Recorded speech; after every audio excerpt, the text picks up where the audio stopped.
Safety Training Plan 2021. First topic, golden rules. So every month, I'm going to develop a safety training video to accompany the safety tailgate document. And I'm working to also develop some instructor-led safety training courses where we can meet and have, group discussions about the topic. So that being said, what is our goal? Our goal in the facility is to finish each and every day injury-free. And that's in the facility and that's in life. We want to finish each and every day injury-free. That's a good vision. That's a good place. That's a good goal to have. But how do we get there? My strategy. Number one, manage catastrophic risk down by focusing on life-critical safety programs. This is leadership taking the focus, taking the resources, taking the time, taking the money, and putting on life-critical safety precautions. That's leadership saying, I refuse to kill or seriously injure somebody for glass bottles. You do this by focusing on life-critical safety programs, the golden rules. So things like machine guarding, lockout, tag out, working from heights, traffic management. We will really be trying to put in controls and make sure the controls that we already have in place are working properly. But those are the areas that we're going to focus on, those high-risk hazards. Golden rules right out the gate. Life-critical safety programs, number one. Managing catastrophic risk down. And number two, employee engagement. So making sure all employees know what can hurt them, what they can do about it, and take action. If you see something, say something. But if you say something, do something. That's the pace that we have to get to, where everybody in the facility is responsible for their own safety. And they speak up. We're looking for hazards in the facility. And not only speak up, take the first step in correcting the issue, whether it's getting barrier tape, whether it's going to put in a safety work order, whether it's having that conversation with your supervisor or talking directly to the employee. That's what we need to get to. And we're going to get there by improving our safety training plan, improving our safety instruction, and improving one-on-one conversations. Those are the two areas that we focus on. Golden rules, and then our safety plan, our safety training plan execution. We just don't want safety training to be check the box. We want it to add value. We want it to be valuable. Now, this circle identifies all the hazards in the facility, right? There's a lot of hazards. There's a lot of things that can potentially hurt you. A lot of hazards in the facility. We can't manage all hazards at once, though. It's an elephant. What we have to do is sector it off. What you want to do is identify what your high-risk hazards are and have leadership focus on hazards with catastrophic risks. Know why? Because a lot of times it's going to take capital. It's going to take additional resources. It's going to take additional time for high-risk hazards. So you need that expertise. You need that amount of focus. And then this is leadership saying that I refuse to kill or seriously injure somebody. You can say that, but you put your money where your mouth is by focusing on life-critical safety programs. And that's what you have to do. So leadership, first and foremost, focus on hazards with catastrophic potential, and all employees focus on hazards with high frequency. This is the blocking and tackling of safety. The golden rules, wearing your PPE, shutting the machine off before you work on it, wearing your fall protection above 4 feet. These are all choices. All of these are connected to choice. That it takes, no matter what controls, what engineering controls that we put in place as management, as leadership, it will not matter if people aren't doing the right thing.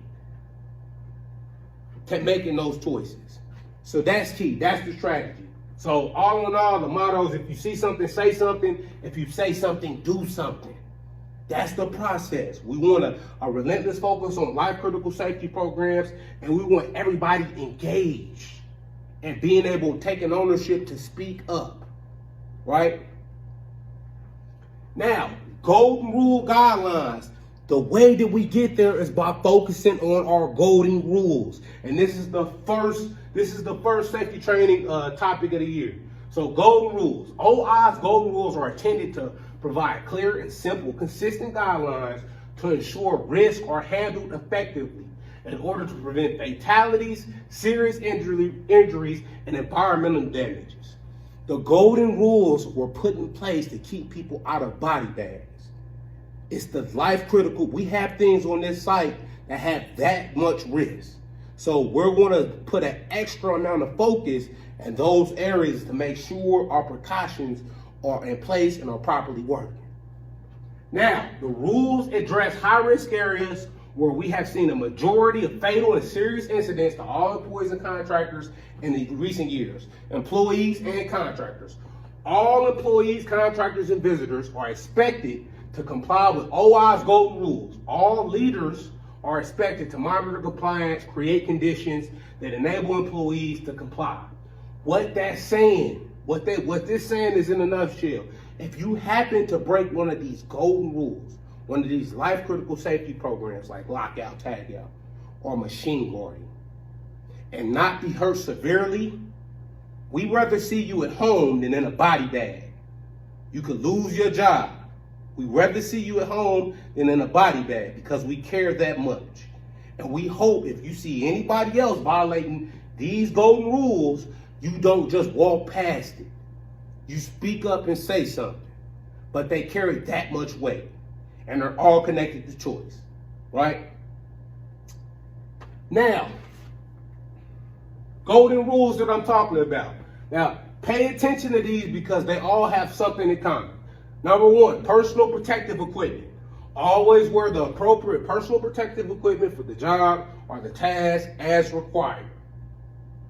Easy. Wear the appropriate PPE. I know we have foam line safety glasses. We have steel-toed boots.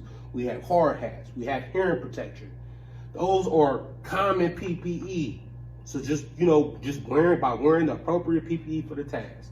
Number two, lockout tag out. Ensure machines are fully locked and tagged prior to performing maintenance or repair work. If you're going to work on a piece of equipment, shut it down and lock it out so somebody can't run up behind you and start it while you're working on it. Simple rules.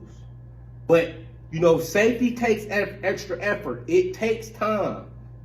We're okay with that. We're saying that we value lockout, tag out more than those extra bottles that you're going to get out the door. So take advantage of that. Number three, working at heights. Always wear and observe applicable fall protection measures. If no other fall protection measures are in place above 4 feet, utilize 100% tie-off. So any height above 4 feet that you don't have a standard guardrail system around you, you have to have on fall protection. And to have fall protection, you have to be trained on how to utilize that fall protection.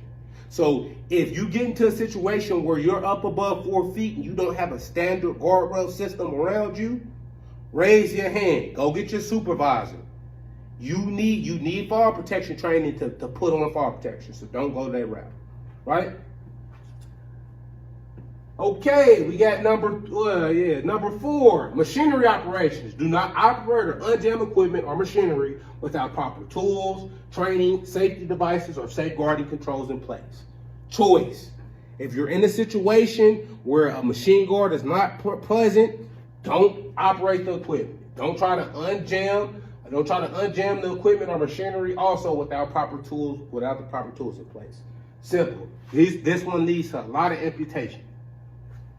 Next, vehicle operations.